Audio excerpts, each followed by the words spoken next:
I'm Pat Whitlow, and I'm the director of the Office of Nationally Competitive Awards. And some of you I know, so thank you very much. Emily Sally is my colleague that you can also see on the screen. And we were just practicing with the share. It's not working exactly like we hoped, so we may be going back and forth. But I'm going to talk tonight about 5 different awards: the Rhodes Scholarship, the Marshall Scholarship, the Gates Cambridge Award, the Churchill Scholarship, and Fulbright, all of which you can use to study in the United Kingdom, but obviously there are different eligibility criteria and different conditions for each of them. So what I think I'm going to do is, go through each of them briefly through this PowerPoint, but then we also have the websites pulled up, and I will go to them for a little more information.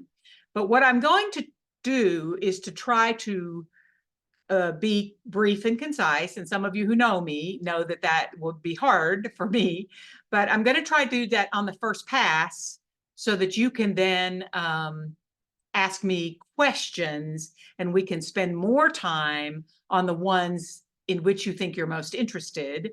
And I won't be spending a lot of time on the Churchill Scholarship if we don't have any STEM candidates in the pool right now, in the room right now. And we did have a little poll. Are you able to put that out there, Emily?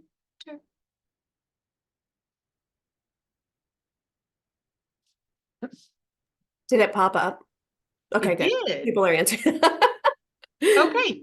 So do we have 5 people in this Zoom and everybody? No, we had 2 people for Fulbright. Well, we have a very even spread. And I don't know if we allowed some of you, you could also maybe pick 2 if you had a couple of things that you were interested in. And we'll leave it up for a second. I think we have someone who just came in. If you wanted to check the award you thought you were most interested in, please do that. So I will definitely, I'll skimp on the Churchill because it looks like people are not interested in that particular STEM opportunity. So I may just mention it for the recording, but I can go through that in more detail later if someone else is interested. So that's great. Thank you guys very, very much for doing that.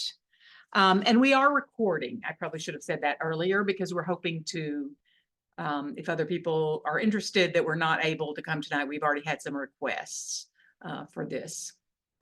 So if you want to move to the next slide, Emily, I think you're sharing right now, right? Instead of me. Okay. So the Rhodes Scholarship, I think there were 3 of you maybe that said you might be interested in this one. This is one of these premier major awards that you can apply as a senior. So you can apply in the fall if you're going to be a senior in the fall, or you could apply like the first year after you graduate. I think you can apply up until you're 24, but you cannot have turned 24 before the Rhodes deadline. So our campus deadline is September 2nd. The Rhodes deadline is October 2nd or 1st. It's the first Wednesday in October, whatever that day is.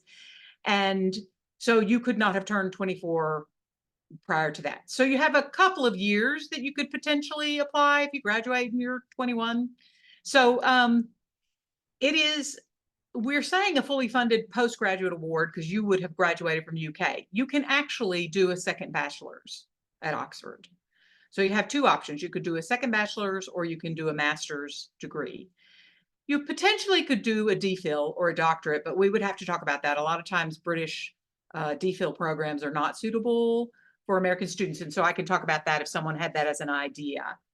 And it is only for programs at Oxford University. So one of the things you need to do is go to the Oxford website and look for programs that fitted your interest so we could make sure that it is the right fit for you. And you may be thinking, well, for whom would Oxford not be the right fit?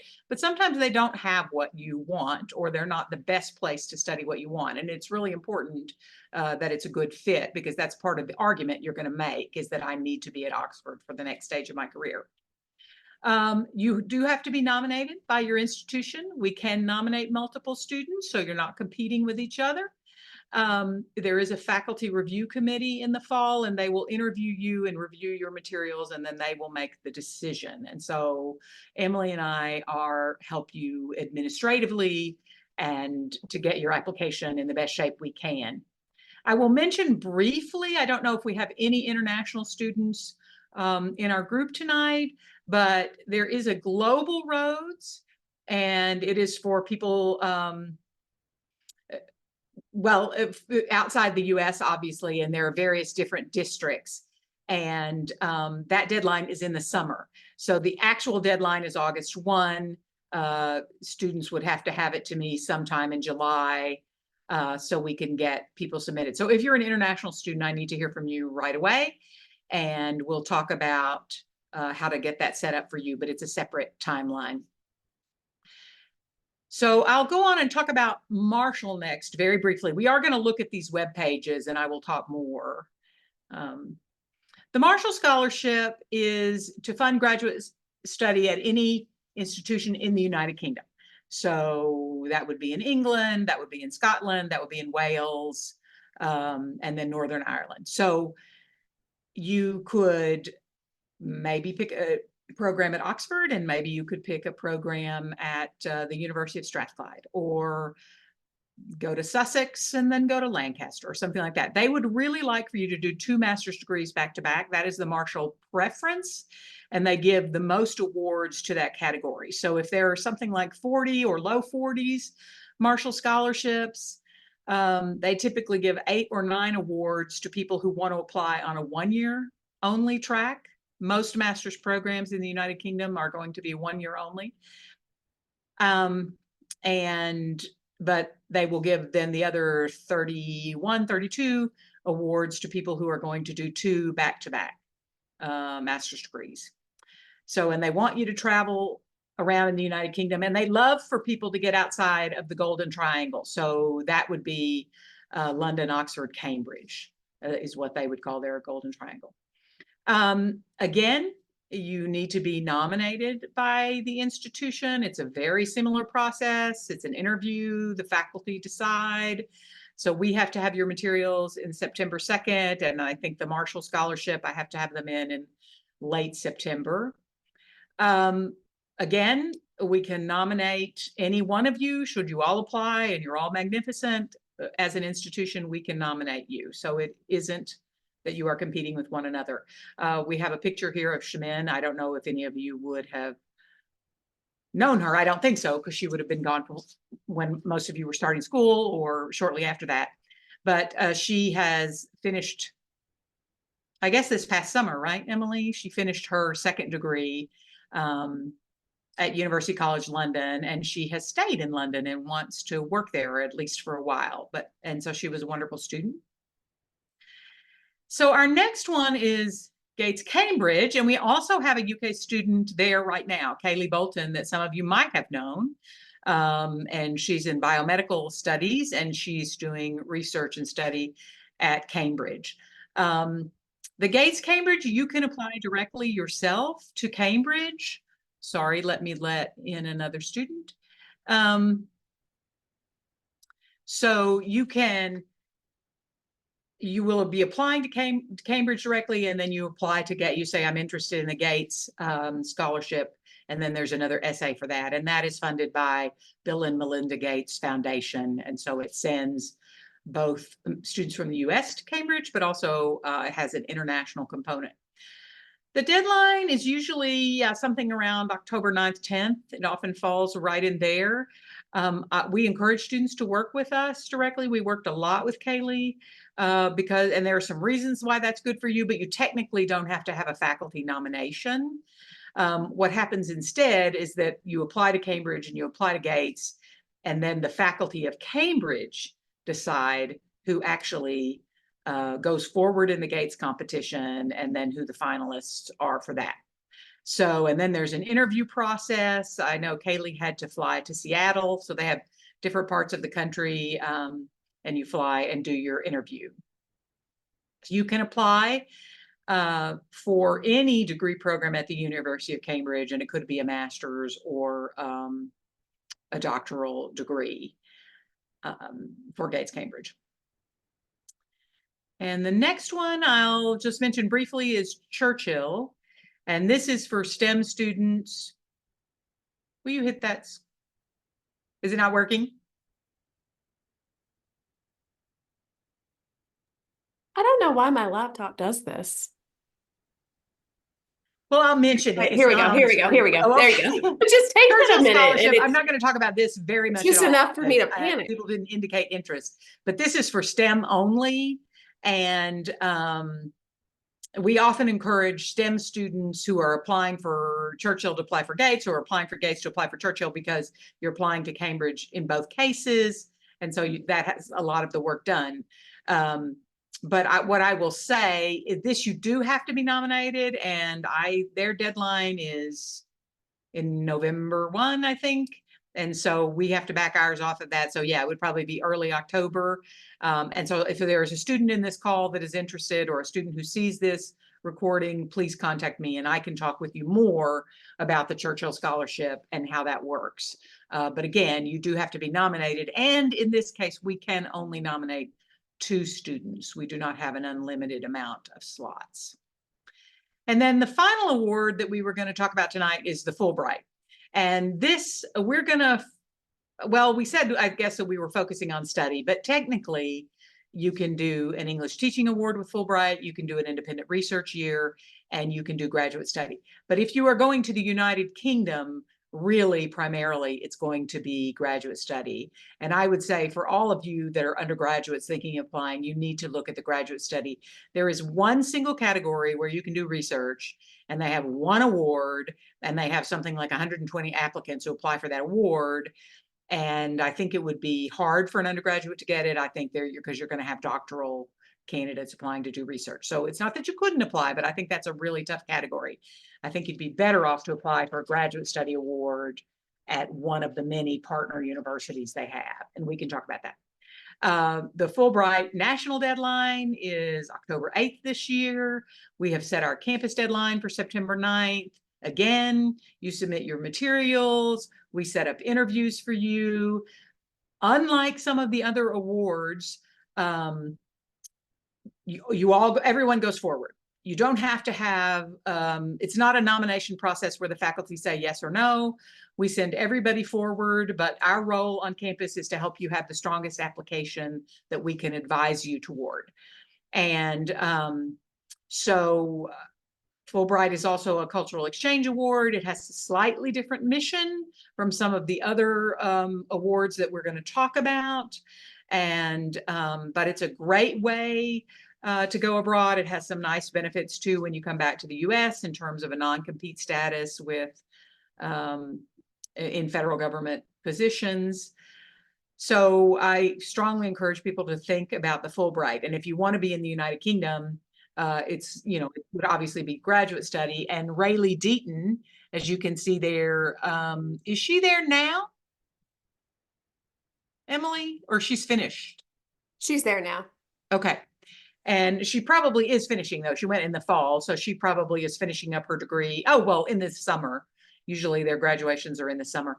And she is in a journalism program at Royal Holloway, or journalism like. It's a slightly different.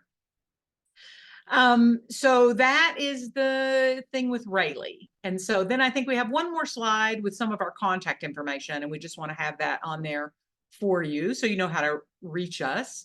And some of you, I think, already do know, but I don't know if it would be helpful also to put our contact in the chat, Emily, or if you're going to send that info to everyone afterwards. I see some people writing, and that way we can put it, send it to you or put it in the chat. But I think what we'll do now is I'm going to go to some of these direct web pages so you can see some things about the eligibility. So we're going to flip the sharing here. And hope this works. Is it correct? Do they see the, okay. So this is for the Rhodes Scholarship, not the Global Rhodes, which I'm not going to bring up tonight unless somebody asks me to, but this is for the Rhodes Scholarship. So this is what most of if you are a US citizen, that you would be applying for. And you can see the applications open in June. And there is an online application. Like many things, I will just say this, and this is true of all of these. You're opening up an online application, you're setting up your own password, and then you're going in and out of it as you prepare. So that's sort of standard. On this website, I encourage you to spend some time here. There will be information about what it's been like for people who are studying for roads. They will talk about what programs might be excluded. You can't earn an MBA as your first degree, for example. You used to couldn't do an MBA at all, but they have changed that now, but it can be a second degree. It talks about costs. Your eligibility, we'll just go to that real quick and let you look. And you put in your country, the US will, you will be fine. You will have eligibility. You can't be over 24. You have to have an undergraduate degree. And so there is they will have webinars and events. There is also a document in here. If I can find it quickly on this webpage, they changed their web pages now. They will talk a little bit about the application, but they also have a 2-page document. We can find it for you that gives you more guidance. Maybe it's on this page. We can send it out to you. It's under one of these sections. And so a few things to tell you about this. You have a 1,000-word statement that is one of the keystones of the application, and you are not to get feedback on that statement.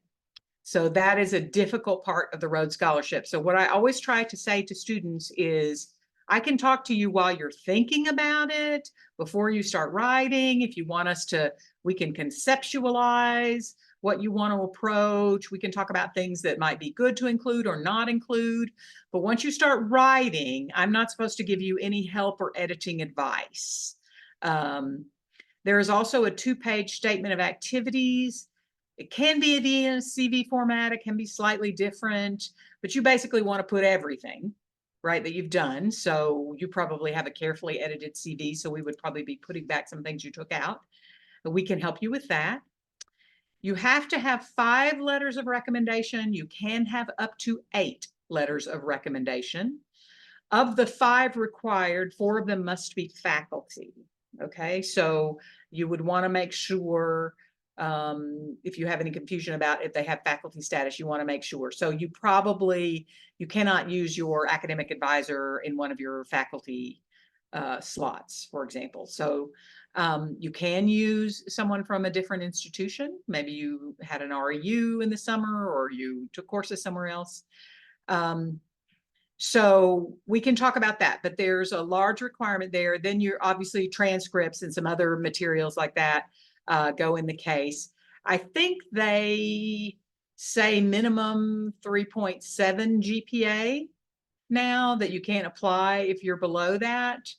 And the reality is it's in general higher than that. It would be unusual for them to select a 3.7 because the vast majority of the pool will be higher than that, 3.9, 4.0. You apply through your campus. It goes up through our region. If you are in the Kentucky, if you are from Kentucky, and also go to school in Kentucky, you would be going up through Region 9, I think we are, and they interview in Indianapolis. So if you were selected as a finalist for our region, that's anywhere from 14 to 16 students, and then you would go to Indianapolis and have an all-day interview. Now, of course, COVID changed some things, and they did do some things on Zoom, but I think they're going to go back to the in-person. And then you would know that day. You would interview and know that day if there would be 2 Rhodes Scholars selected from our region. If you, let's say you're from California and you've come to UK, then you have a choice. You can either apply through whatever region California is in, your state of residence, or you can apply through the Kentucky region, and we can talk about what might be a best fit for you. But oftentimes we will have a Kentucky resident and a UK student, and they're applying through our particular region. So Let me ask quickly if there are any questions about the roads that someone has for something that's obvious that I've not clarified. And I think you can put them in the chat. Emily, you can check that, right? Or you can just unmute yourself and ask. We're a small enough group and I'm fine with that. Okay. So this is a very competitive opportunity. I do not say that for you to say, oh, I can't apply for that. Hadeel Abdallah got a Rhodes a few years ago. It is true. Though I've had a lot of students apply that didn't get the Rhodes, but I did have before Hadeel, we had something like 7 finalists. We were regularly having people in the finalist pool. And one year we had 2, and we didn't get a Rhodes that year. And I just nearly fell out because I thought for sure. But it's very competitive at all the phases, campus and the regional selection and then the interview stage. But I assure you that the students who were finalists for the Rhodes Scholarship are also doing very well. So if you think this is interesting to you, if you think, you have a really strong record at UK, and I know all of you do, there's no reason why you shouldn't be considering this, but you definitely want to start thinking now, preparing now, pulling your materials together. You want to talk carefully with your recommenders. It's really important that you have super strong letters. It cannot be just, this was a good student in my class, right? It needs to be somebody who knows you well, can talk about your ambitions, can talk about why you're ready for the kind of graduate work and the rigor that you would have at Oxford. You want someone who can really touch on a number of points about you. All right, let me move to the Marshall Scholarship. And this is the award where you can go to a wider range of institutions in the United Kingdom.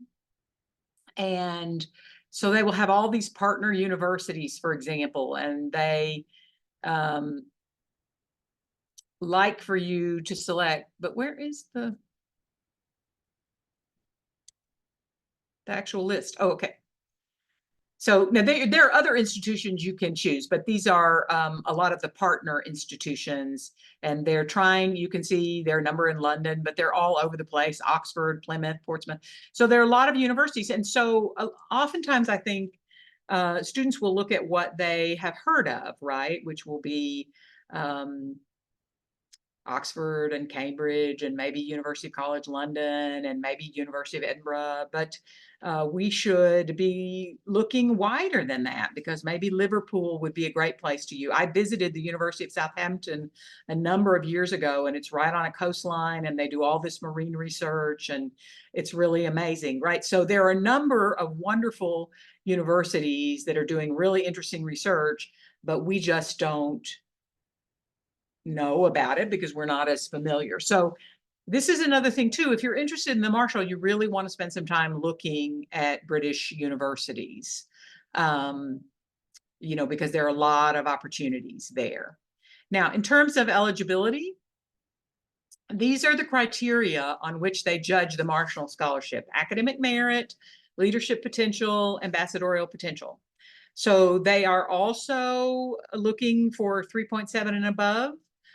So you have to have a strong GPA. They are looking at students that have a lot of leadership, and they have this category called ambassadorial potential, because they are interested in how in your career you might continue to have connections with the United Kingdom. The Marshall Scholarship was a gift from the British government to the United States because of our contributions to the Marshall Plan, right, after World War II.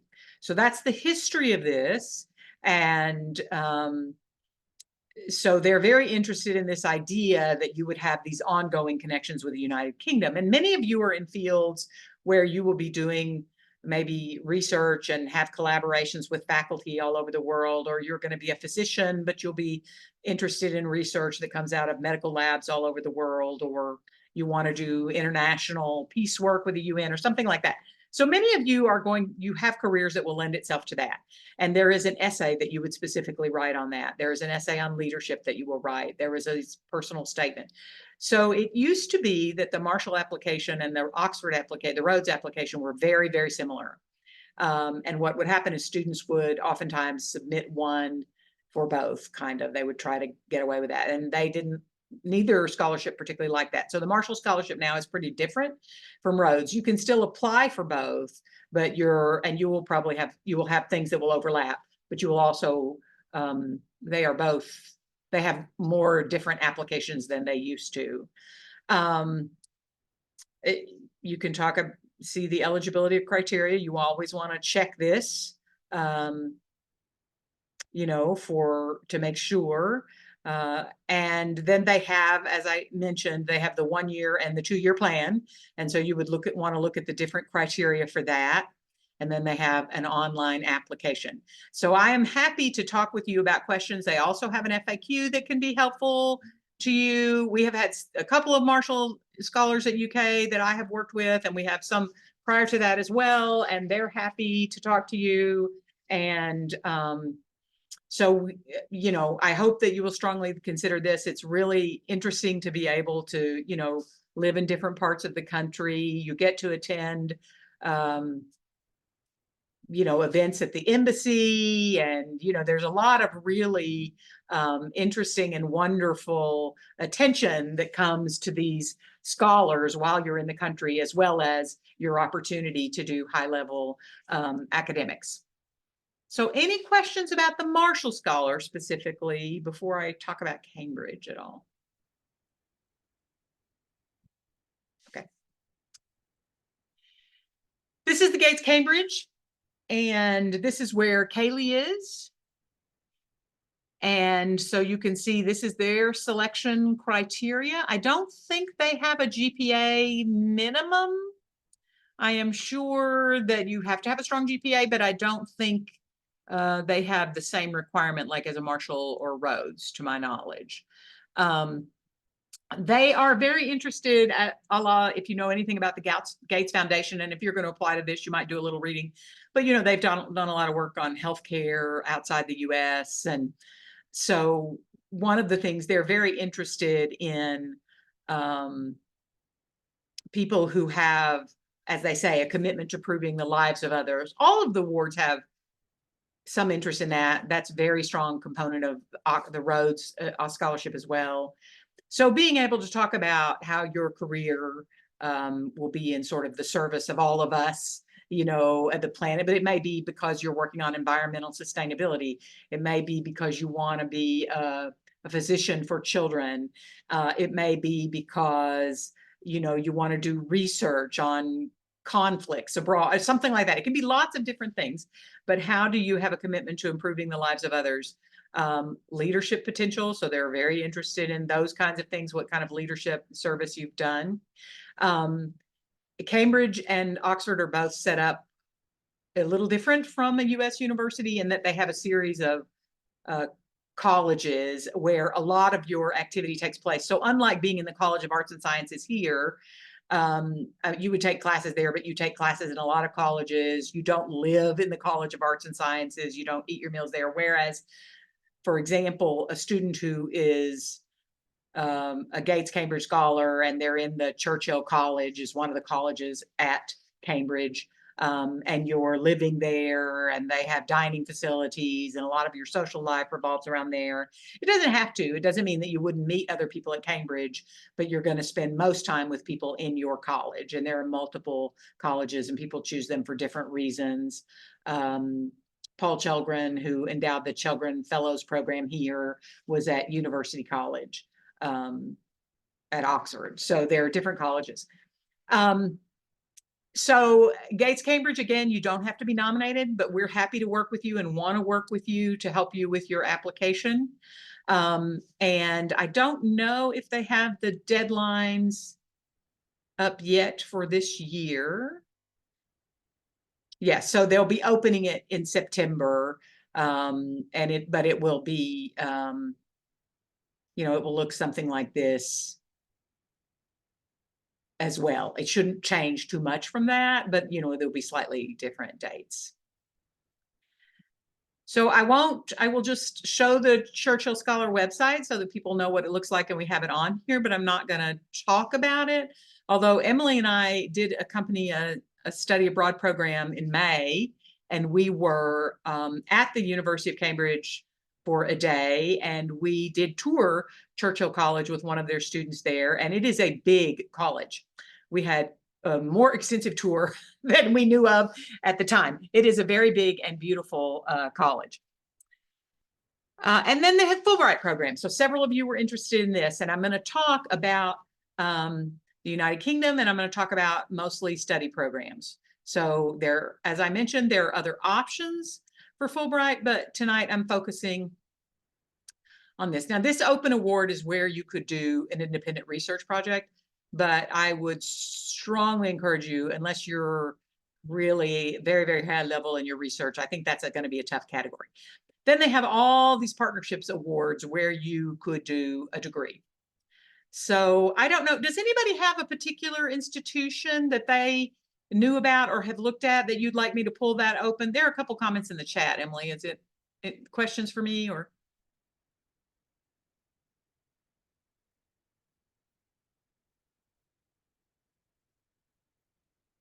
I don't know if you can see them.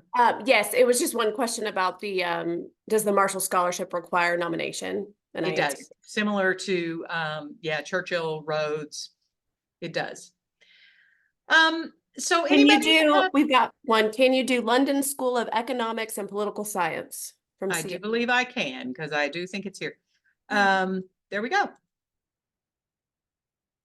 So you would open it up, and these are there's one award here. So for each of these that you would, if you went back to that list, there's one. So they will talk to you. You can apply, you know, at any level. You can, it would be a false start. And in this case, all of these would be a false start. If you were applying for Fulbright to go to Australia, that would be a spring start, you know, so, but for this one, it's going to be fall. The Grantly, you have to be in a graduate program that is full-time for at least 9 months, could be up to 12 months, but it can't be a part-time program or a 2-year program. So here it will have information about the London School of Economics, and you will have to go and look at these taught master's programs, and you would pick a program that you were interested in. It tells you more about the institution. So as you see, they can last up to 2 years.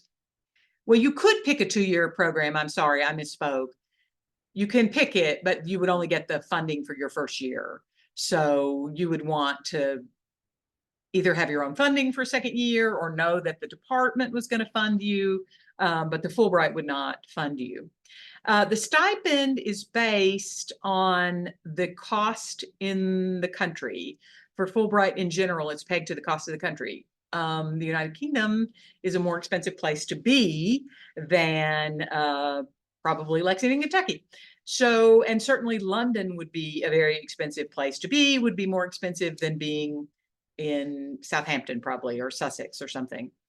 So that is something possibly to think about, that your funding would be a little tighter to live in London than it would be if you were in one of these institutions in other parts of the United Kingdom, in Scotland, something like that. They do an in-country orientation. That's a nice thing to know about Fulbright. Actually, the United Kingdom has a big Fulbright commission, and so they do their own orientation. A lot of small countries that don't have their own Fulbright commissions do an orientation all together in DC in the summer before people go. But they would bring you in, you would do this orientation. The very nice thing about it is you would get to meet all the Fulbrighters in the United Kingdom for that year. So you would meet the people who were there to do research or to do all the graduate study and all the programs. You would also get to meet the faculty scholars who are coming in on a different type of Fulbright, but who are there to teach or do research. And so that's a very nice thing, because then you learn where people are. And so if some Fulbrighters want to get together and travel on a university break, that's a very nice thing to do. Then they bring you together again in the mid-year at around Christmas time or the winter season. And they pay for, I don't know where they did the mid-year event for Rayleigh. Do you know, Emily? But a few years ago, one of our candidates that was in the United Kingdom, they took them all to Scotland for the winter period, and they pay for everything, and they put you up in a hotel, and they pay for the travel, so it doesn't come out of your stipend. And they have a series of events. Now, I don't know, maybe Scotland would be a very cold place to be in the winter, but I think they enjoyed it. So I don't know where Rayleigh's was. They talk about the kind of candidates they're looking, and this would be pretty similar on all the institutions you would look at. They're going to have that same criteria. But then there will also be separate information. They're going to talk about specific experiences. They now have these videos on this year. This is a new thing. They have all of these Fulbrighter interviews that you can look at. Here are the eligibility. If you grew up in the United Kingdom, they're probably not going to want to send you back on a Fulbright. If you spent your whole high school years in the United Kingdom, they're probably not going to send you back. Although they say dual citizens are eligible, but that's usually because someone's parent is eligible. So you may have visited a lot, but if you've spent years there, they may not be as interested. But if you went there on a study abroad, don't worry about that. You're going to be fine. You can't do, as you can see, can't do medical degree work there. And don't, if you went there and did study abroad at the University of Lancaster, don't choose that as, you know, your Fulbright option. You don't have to have a language proficiency there. You will be fine. As you can see, it's graduate degree enrollment. You can't do the independent research on this grant. And so they talk about this. So one of the things that you would be doing is you're going to be applying for your Fulbright through campus and through the National Fulbright Organization, but you apply to the institution separately. So if you have a, you know, you're applying for a degree in English or math or some type of science, and you would apply to the university, or in this case, political science or economics. I forget what school we're at. London School of Economics, you're also applying to them separately. So one of the things that you want to be really clear about is that you are a very good fit with that program and that you can get accepted. Because if you should have a situation where you get accepted for the Fulbright and they offer you a Fulbright grant and you get turned down by your university, that they don't let you shop it around. You can't say, oh, I'll find another institution. No, that won't happen. So you've got to know that you can be accepted to that program, or that if they don't, that they'll let you into another program. But I mean, you have to have an acceptance because that's what you applied for, saying, I'm going to go to this program at this institution. So sometimes students want to apply for a program that would be really, really, you know, a reach maybe, and they might get accepted or they might not. You probably want to pick a program where you feel like you will be more strongly admitted. And so that's why it's a good idea maybe to reach out to their director of graduate studies. That's a term we use here at UK. They may use a different, you know, head of program or something like that to sort of talk to them about the programs. And we had a student one year, I remember, and it was kind of buried in the fine print. So sometimes you have to look beyond the first page. But they only had 4 slots, you know, and they were, so it was really competitive. So we encouraged the student to change program because we were worried about that. So as you can see, information about tuition and the benefits they provide and estimated cost of living. So there are a lot of research that you can do and should do before you apply, so that you know that it's a good fit for you. In terms of the application for Fulbright, there's where the online application is, and it's open now if you know you're applying for Fulbright. And let me go back.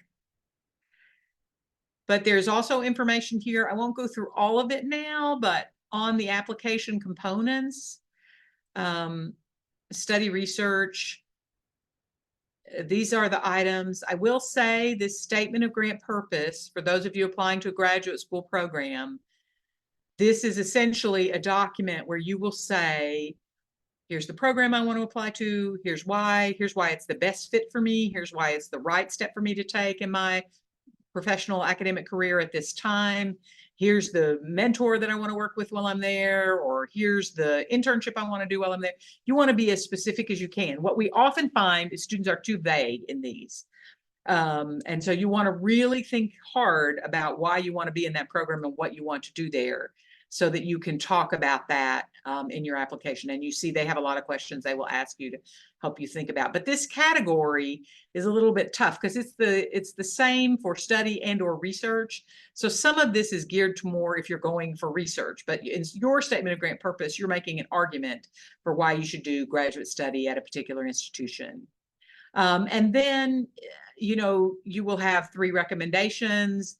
The affiliation letter you probably won't need for study most time. That's your affiliation letter actually usually is going to be your acceptance to the university that you applied. Personal statement, we can talk about that more at another time if you're really interested, but this is everyone who applies for Fulbright for no matter what type of grant or country does this. And it's where you introduce yourself as a potential Fulbrighter. And you wouldn't need a foreign language form. Recommendations in this particular case, keep in mind that you are applying for a graduate program. And even though these letters are not specifically to the program, some of them you might be using the same person for both of those. You don't need a character letter. You really want people who can speak to your readiness for graduate study in the United Kingdom, and also to be a quasi-ambassador of the United States. So you definitely want to go with faculty, I think, or maybe a research mentor, but you know, not just a family friend or not necessarily a work recommender or something like that. Okay, so I've spent a lot of time on this and I want to give you some time for questions. So anybody have questions? Want me to go back to a particular website or talk about an award? I really do appreciate your time. And so I don't want to, you know, to take too much of it. So I understand if you need to log off, but I hope that you'll take this opportunity to ask questions if you have some. And there might be one in the chat. Oh, was this to do the London School of Economics? Okay, so we did that. Other questions? You want me to look at another institution? I mean, the way it's laid out will be similar from institution to institution, I think. I do want to note that it is pouring outside. So I do feel like we have done a good job moving this. So better than that we didn't have you all here in Funkhauser. Other questions that You've got one in the chat. Do any of these scholarships prohibit you from applying for another? That's a good question. No. So, and we often have people do that they want to apply for Fulbright, but they also want to apply for a Marshall Scholarship. Or like I said, if someone's applying for Churchill, we always encourage them to also apply for Gates. But you can apply for Gates also if you're not STEM. So absolutely, I think you should consider that if you have really strongly motivated to study in the United Kingdom the year after next. And I would also encourage you, sometimes students say to me, I'm going to apply for all 4 or 5. It's hard, right? There are going to be different applications. You will have some things that will be the same, you know, where you can, you know, use some material over, but sometimes your personal statement for Fulbright is going to be a very different document than your personal statement for Marshall, you know, so some of it you're going to be doing original and different work for all these applications, and they can be a lot of work at a time that's very busy for you.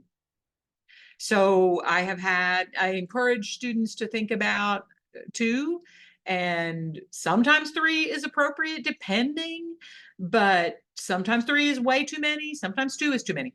It depends on when you get started and how much time you're able to work in the summer. Sometimes students have a big internship or a research grant or something, or they're traveling and they're actually not going to do that much work on their application. And it's really hard to come back in the fall and put all this together by the time of our deadlines on campus. So we sometimes see students dropping out at the last minute because they can't quite pull it together. And that's a shame, because then they didn't get a chance to see how well they might have done. So I hate to see that happen. So be realistic about how much time you think you're going to be able to spend in the summer writing and thinking about it. Because I do think you cannot wait until you come back in late August and think that you'll be able to pull it all together.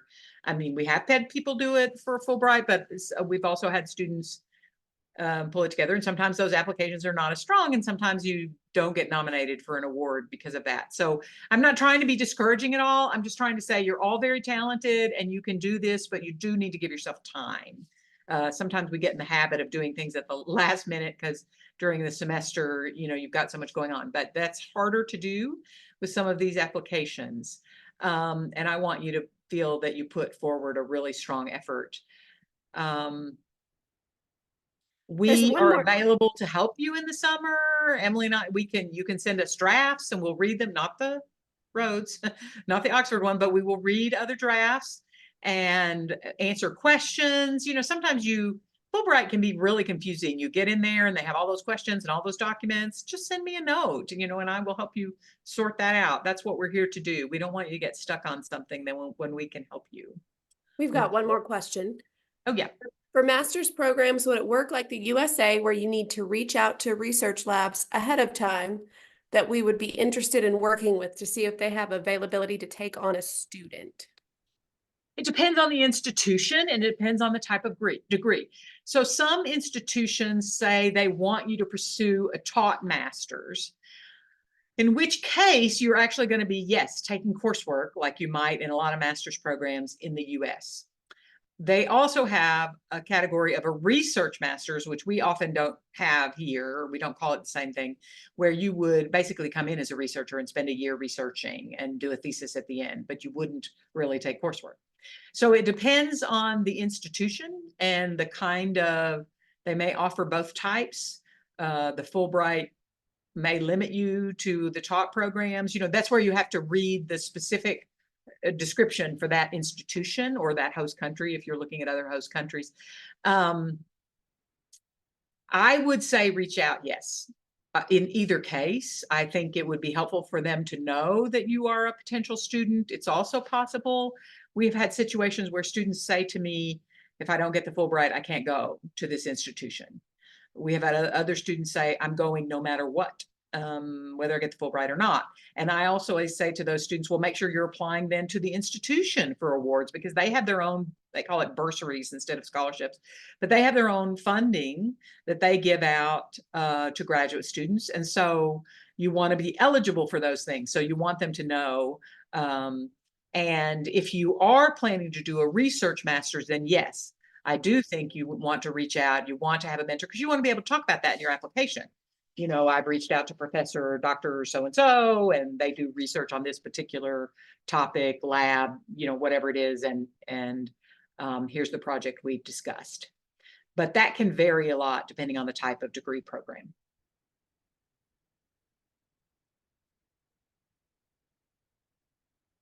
Any other questions?